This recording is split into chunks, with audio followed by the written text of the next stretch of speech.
সাল যে শুরু হইল গণনা, হিজরি সাল 10 বছরের মাথায় নবীজি বিদায়। এবার খেলাফতের দায়িত্ব জনগণ ভোটের মাধ্যমে নির্বাচন করলেন হযরত আবু বকর সিদ্দিক রাদিয়াল্লাহু আনহুকে।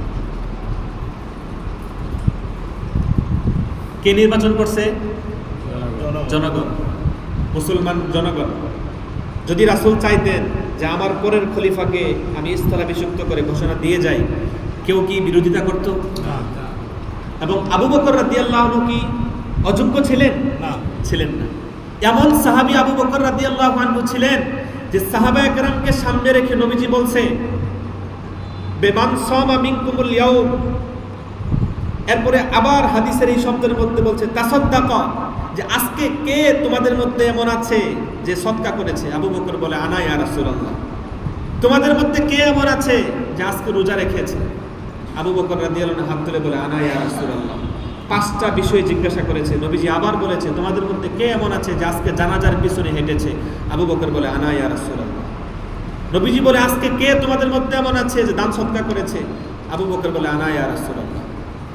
5 বার স্বীকারোক্তি দেওয়ার পরে রাসূল করিম সাল্লাল্লাহু আলাইহি ওয়াসাল্লাম বলেছেন যে জান্নাতের মধ্যে 8টি দরজা দিয়ে 8টি দরজা থেকে জান্নাতের যে ফেরেশতারা থাকবে আহ্বান করতে থাকবে, প্রত্যেক দরজা থেকে আসো আসো আমার কাছে আসো, এমন একজন ব্যক্তির জন্য আহ্বান করতে থাকবে।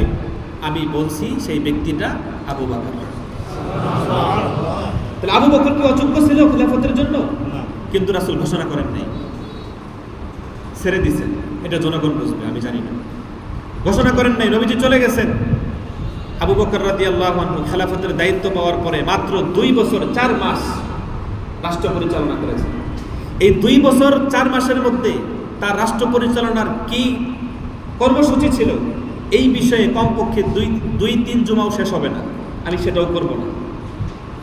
এরপরে আবু বকর সিদ্দিক রাদিয়াল্লাহু আনহু চলে যাওয়ার পরে যিনি দায়িত্ব নিলেন, তিনার নাম কি? হযরত ওমর রাদিয়াল্লাহু আনহু। হযরত ওমর রাদিয়াল্লাহু আনহু দায়িত্ব নেওয়ার পরে তিনি 10 বছর 6 মাস পর্যন্ত রাষ্ট্র পরিচালনা করেছেন।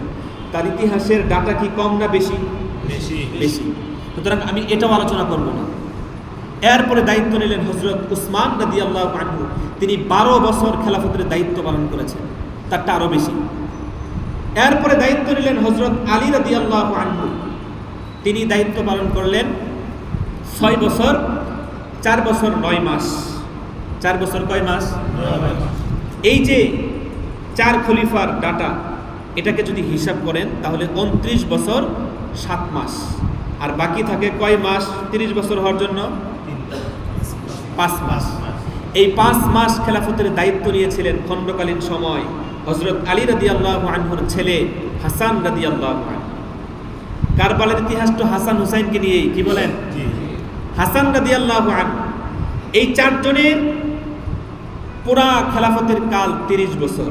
নবীজি হাদিসের মধ্যে 1447 বছর আগে বলেছেন আল খিলাফাতু ফি উম্মতি 30 সানাতান।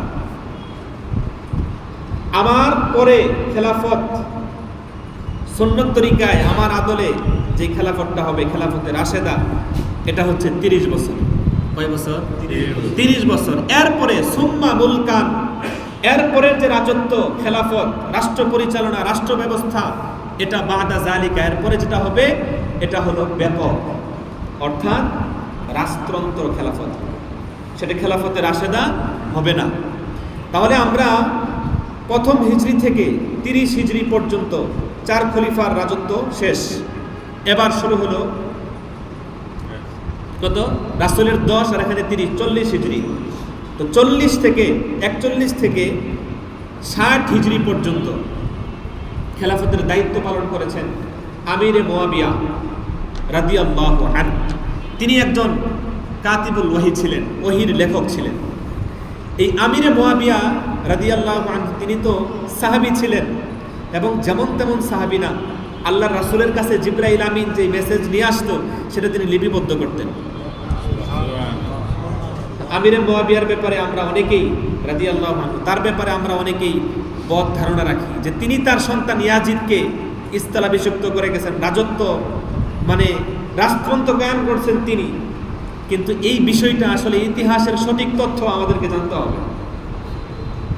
অবস্থাটা হয়েছে এমন বর্তমান যুগে যে সব কিছুই অনলাইন, বা আধুনিকতার ছোঁয়া মানুষের বিবেক বুদ্ধি কোন জায়গায় যে নিয়ে গিয়ে ঠেকাইছে সে নিজেও জানে না। সব কিছু অনলাইন। ধরেন যদি মাদ্রাসার লেভেলে বলি, তাহলে হাফেজটা হয়েছে কোনো রকম, এক পৃষ্ঠ মুখস্থ করতে পারে না, নাম তো আসতে হাফেজ সার্টিফিকেট আছে, কারণ চাকরির সময় লাগবে। মাওলানা হয়েছে হাদিসের আবারত করতে পারে না, সার্টিফিকেটের সময় লাগবে, মাওলানা দেখাচ্ছে হাফেজ মাওলানা, আরে হাফেজ, কিন্তু এক পৃষ্ঠ করতে পারে না। এই হাফেজের দাম আছে, ওর শাস্তি আরো বেশি। এরপরে মুফতিদের এখন একটা কোর্স বেরোছে, অনলাইন কোর্স। মাসে একবার অনলাইনে কোর্স করবে, বছর শেষে 10,000 টাকা দিয়ে সার্টিফিকেট দিয়ে দেবে মুফতি। এই মুফতিও গুমরা, যাকে ফতোয়া দিবে সেও গুমরা। আপনি যেভাবেই নেন, সব কথা ভালো লাগবে না, কিন্তু কথা তিতা লাগবে, কিন্তু লাগলেও বলতে হবে। সব এখন ট্রেডিশন হয়ে গেছে, মানে দেখানো, এই রূপ দেখানো আমল আল্লাহ তাআলা কখনোই পছন্দ করবেন না। তো ইতিহাস আমাদেরকে জানতে হবে কিভাবে, হক্কানি আলেম থেকে, নয়তো নিজে কোরআন এবং হাদিস শিখে নিজে গবেষণা করেন, ইতিহাস জানেন। ওই যে আমরা অনলাইন থেকে যে যেমনে পারতেছে, কোনো রুলস তো নাই অনলাইনে, যে অনলাইনে কথা বলার জন্য এতটুকু নিম্ন যোগ্যতা থাকতে হবে, আছে নাই, কারণ এটা তো মুসলমানদের কোনো না, সংস্থা না। ইউটিউব ইন্টারনেট মুসলমানদের, কথা বলেন মুসলমানদের, এই জন্য কোনো রুলস নাই। তো কমপক্ষে প্লাস থাকতে হবে ইউটিউবে কথা বলতে হলে, তাহলে কোনো বিভ্রান্তিমূলক বক্তব্য আসতো না। অনেক দুর্বল এবং বানোয়াট ইতিহাস অনলাইনে পাওয়া যায়, যার কারণে বিভিন্ন শ্রেণীর মানুষ তাদের মতাদর্শকে প্রতিষ্ঠা করার জন্য একটা প্ল্যাটফর্ম পাইছে, সেখানে তারা বলতেছে আর ভাইরাল হতেছে, মানুষ তাকেই খাচ্ছে। আরে বিশাল হুজুর, কিছুই নেই। আল্লাহ আমাদের এই সমস্ত ফিতনা থেকে হেফাজত করেন, আমিন।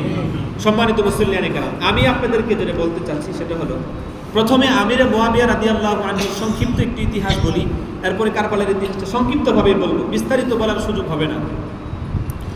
আমিরে মুআবিয়া রাদিয়াল্লাহু আনহু তিনি কুরাইশ বংশেরই একজন সন্তান ছিলেন। রাসূল কোন বংশের ছিলেন? কুরাইশ বংশের। তাহলে বংশ মিল আসেনি? আছে।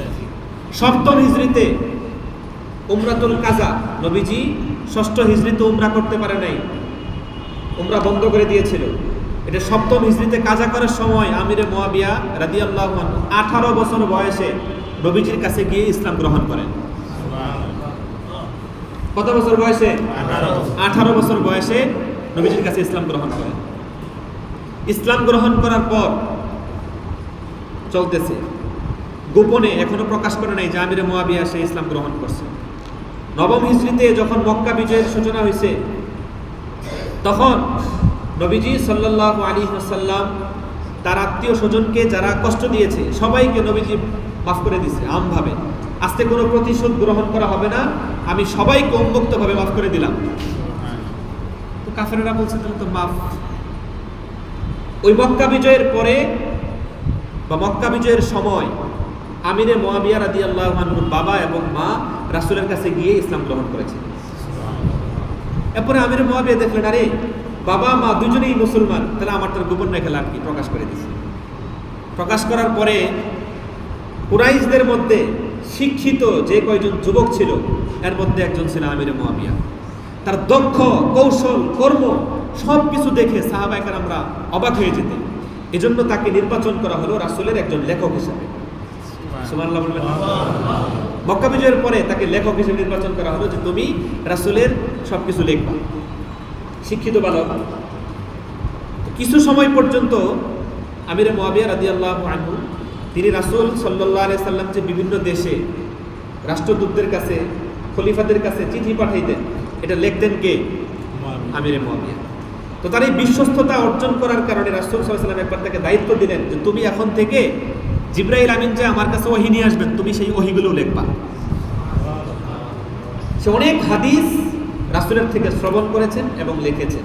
হাদিসের পাতায় লিপিবদ্ধ আছে আমিরে মুআবিয়া রাদিয়াল্লাহু আনহু তিনি রাসূলের থেকে 160টা হাদিস, 160 এই পরিমাণ হাদিস তিনি নিজে বর্ণনা করেছেন।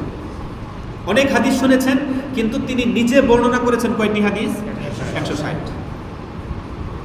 এভাবে চলতেছে চলতেছে। তার খেলাফত, তিনি আসলেন 20 বছর পর্যন্ত খেলাফতের দায়িত্ব পালন করছেন। একটা দুটো কথা না তো, শাম, ইরাক, ফিলিস্তিন, কুফা, তেহরান সহ ইরাক, এই সবগুলো রাষ্ট্র তিনি সহজে আয়ত্তে নিয়ে আসলেন। তখন ছিল অবস্থা এমন, গৃহযুদ্ধ। তো উমাইয়া বংশের দাপট ছিল সব থেকে বেশি, আর উমাইয়া বংশের মানুষ সব থেকে ভক্ত ছিল আমিরে মুয়াবিয়া রাদিয়াল্লাহু আনহু। তো উমাইয়া বংশের এই যে ভক্ত এত মানুষ, এর মধ্যে কি আমিরে মুয়াবিয়ার ছেলে ইয়াজিদ নাই? আছে। তো খেলাফত চলতেছে চলতেছে চলতেছে, এক পর্যায়ে 16তম বছর গিয়ে 56 হিজরিতে তিনি আমিরে মুয়াবিয়া তার দায়িত্বটা তিনি জীবদ্দশায় তার সন্তান ইয়াজিদকে স্থানান্তর করে দিলেন। কোনো ধরনের ঘোষণা ছাড়া তার রাষ্ট্রে যে সমস্ত দামি ব্যক্তিবর্গ ছিল, সম্মানিত ব্যক্তিবর্গ, তার কাছের এরকম 7-8 জনকে বসায় তিনি পরামর্শ করে তাদের থেকে অনুমতি নিয়ে তিনি দায়িত্ব দিলেন সন্তানের হাতে। অনেক বড় বড় সাহাবায়ে কেরাম, আবু বকর রাদিয়াল্লাহু আনহুর সন্তান, ওমর রাদিয়াল্লাহু আনহুর ছেলে, এবং তাদের থেকেও বয়সে বড় এই সমস্ত সাহাবী তখনও জীবিত আছেন। তারা ইয়াজিদের থেকে উত্তম, সম্মানের দিক থেকে কি কথা বলেন, উত্তম। তাহলে খেলাফতের দায়িত্বটা তাদেরকে দেওয়া দরকার ছিল না? জি। কিন্তু তাদেরকে না দিয়ে, তাদের সাথে পরামর্শ না করে সরাসরি দায়িত্বটা দিলেন তার সন্তানকে। সন্তানকে দায়িত্ব দেওয়ার পর তিনি বিভিন্ন জায়গায়, শহরে ঘোষণা করে দিলেন যে তোমরা ইয়াজিদের পক্ষে বায়াত হয়ে যাও। আমিরে মুয়াবিয়া রাদিয়াল্লাহু আনহু জীবদ্দশায় আলী রাদিয়াল্লাহু আনহুর ছেলে হুসাইন রাদিয়াল্লাহু আনহু, তিনি সাহাবী ছিলেন, তিনি অস্বীকার করছে যে না, আমি বায়াত হব না। আব্দুল্লাহ ইবনে জুবায়ের রাদিয়াল্লাহু আনহু, তিনি অস্বীকার করছে যে না, আমি হুসাইনের ইয়াজিদের কাছে বায়াত হব না। কেন বায়াত হব না? কারণ আমি বায়াত হব না এই জন্য, আমার বাবা আলী তিনি খলিফা ছিলেন, আমি তাকে দেখি নাই যে আমাকে তিনি দায়িত্ব দিয়েছেন। তার মধ্যে এই মতাদর্শ ছিল না যে সন্তানকে তিনি দায়িত্ব দিয়ে যাবেন রাষ্ট্রের। আবু বকর রাদিয়াল্লাহু আনহু তিনি খলিফা ছিলেন, দেখি নাই তার সন্তানকে তিনি স্থলাভিষিক্ত করেছেন। তো 4 জন খলিফার মধ্যে কাউকে দেখলাম না, আমাদের নবীজি তাকেও দেখলাম না, তার কাছের বন্ধু যিনি আবু বকর সিদ্দিক তাকে দায়িত্ব দিতে। তাহলে এটা নতুন করে একটা রাজতন্ত্র শুরু হয়েছে, আমি বায়াত গ্রহণ করব। এই আব্দুল্লাহ ইবনে জুবায়ের এবং হযরত হুসাইন রাদিয়াল্লাহু আনহু তারা প্রকাশ্যে অস্বীকার করলেন, বায়াত গ্রহণ করবেন না। এইভাবে তো চলতেছে চলতেছে। এখন এই সময় নবীজি সাল্লাল্লাহু আলাইহি ওয়াসাল্লামের সাহাবী হযরত মুয়াবিয়া রাদিয়াল্লাহু আনহু জীবিত। বছর চলে গেছে এইভাবে 2টা। 58 হিজরিতে প্রখ্যাত 2 জন মনীষী মারা গেলেন। অনেক মুসলমানদের মধ্যে হতাশা নেমে আসলো। একজন ছিলেন আম্মাজান আয়েশা রাদিয়াল্লাহু আনহা, তিনি 58 হিজরিতে দুনিয়া থেকে চলে গেলেন। এটার পিছনে ইতিহাস আছে, আমি সেদিকে যাব না। এরপরে যিনি সাহাবায়ে কেরামের মধ্যে সবথেকে বেশি হাদিস বর্ণনা করেছেন হযরতে আবু হুরায়রা রাদিয়াল্লাহু আনহু, তিনি এই হিজরিতে মারা গেলেন। তিনি কেমন সাহাবী ছিলেন জানেন? ছোট্ট একটা কথা বলি, যখন তিনি নবীজির দরবারে গিয়ে ইসলাম ধর্ম গ্রহণ করছে, তখন তার মা, আবু হুরায়রার মা আবু হুরায়রাকে শাস্তি দিত, কঠিন শাস্তি দিত, যেন তুমি মদিনায় না যাও মুহাম্মদের কাছে। একবার আবু হুরায়রা রাদিয়াল্লাহু আনহু নবীজির কাছে এসে বলে, ইয়া রাসূলুল্লাহ, আমার মা তো আমাকে কঠিন শাস্তি দেয়। নবীজি ধমক দিয়ে বলে, মার ব্যাপারে কিসের অভিযোগ? মার ব্যাপারে কোনো অভিযোগ নাই। আবু হুরায়রা বলে, ইয়া রাসূলুল্লাহ, আমি তো অভিযোগ নিয়ে আসি নাই, আমি এসেছি আপনি একটু দোয়া করেন যেন আল্লাহ আমার মাকে হেদায়েত দান করেন। নবীজি দোয়া করছে, করে বলছে যাও ঘরে যাও। এবার আবু হুরায়রা এমন দৌড় দিছে, সাহাবায়ে কেরামরা বলে, ইয়া আবু হুরায়রা, এত দৌড়াচ্ছ কেন? আবু হুরায়রা বলে, আমি দেখতে চাই যে আমার নবীর দোয়া আমার ঘরে আগে পৌঁছে নাকি আমি আগে পৌঁছি। আবু হুরায়রা ঘরের দরজায় গিয়ে দেখে তার মা গোসল করে কালেমা পড়ার জন্য উপস্থিত হয়ে বসে আছে। ঘরে যাওয়ার সাথে সাথে বলে, ইয়া আবু হুরায়রা চলো মদিনাতে, মসজিদে নববীতে চলো, রাসূলের দরবারে আমি মুসলমান হতে চাই। এমন ছিল না আবু হুরায়রা। অন্যান্য সাহাবায়ে কেরাম হাতি দেখার জন্য যাইতো, খেলা করার জন্য যাইতো, বিভিন্ন জায়গায় চলে যেত, বাজার করার জন্য যাইতো। আবু হুরায়রা এমন সাহাবী ছিলেন, তিনি বাজারে পর্যন্ত যান নাই। জিজ্ঞাসা করা হয়েছে, তুমি কেন বাজারে যাও না? আবু হুরায়রা জবাব দিয়েছে যে আমি যদি এখন বাজারে যাই আর নবীজি যদি 2টা হাদিস বর্ণনা করে, আমি তো শুনতে পারবো না। এমন সাহাবী ছিলেন, সব থেকে বেশি হাদিস বর্ণনা করেছেন। এই সাহাবী 58 হিজরিতে মারা গেছে। এই একটা মুসলমানদের মধ্যে সুখ নেমে আসে, চলতেছে এইভাবে। ইয়াজিদ এদিক দিয়ে তার রাষ্ট্র ক্ষমতাকে শক্তিশালী করতেছে। তখন কুফা নগরীর গভর্নর ছিল নোমান বিন বাশির, বসরার গভর্নর ছিল আব্দুল্লাহ বিন জিয়াদ, মদিনার গভর্নর ছিল আব্দুল্লাহ ইবনে উতবা। এই তিনজন তিন জায়গার গভর্নর। ইয়াজিদ দামেস্ক থেকে, কারণ মুয়াবিয়া দামেস্ক আসার পরেই ইসলামের কেন্দ্রভূমি হয়ে গেল দামেস্ক শহর। ইয়াজিদ ক্ষমতা আসার পরেই ঘোষণা দিয়ে দিলেন যে তোমরা যেই জায়গার গভর্নর আছো, তোমাদের সেই জায়গায় বহল রাখলাম, তোমরা আমার পক্ষ থেকে এই সংবাদটা পৌঁছিয়ে দাও যে আমার বাবা ইন্তেকাল করেছে, আমিরে মুয়াবিয়া। এই সংবাদটা পৌঁছিয়ে দিবা এবং আমার পক্ষে বায়াত হওয়ার জন্য সবাইকে বলবো। মদিনাও সংবাদ পাঠিয়ে দিলেন, বসরাতে পাঠিয়ে দিলেন, কুফাতে পাঠিয়ে দিলেন, ইরাকে পাঠাইলেন, ইয়ামানে পাঠাইলেন, দামেস্কে পাঠাইলেন, সব জায়গায় পাঠিয়ে দিলেন সংবাদ। পাঠানোর পরে মদিনাতে, মক্কাতে সংবাদ পৌঁছার পরে হুসাইন রাদিয়াল্লাহু আনহু এবং আব্দুল্লাহ ইবনে জুবায়ের তারা তো অস্বীকার করলেন। যখন খুবই চাপাচাপি করতেছিল, তখন এক পর্যায়ে জুবায়ের রাদিয়াল্লাহু আনহু তিনি মক্কা থেকে হিজরত করলেন। কোথায়? মদিনায় হিজরত করে চলে গেলেন। এই সংবাদ তখনকার যে গভর্নর,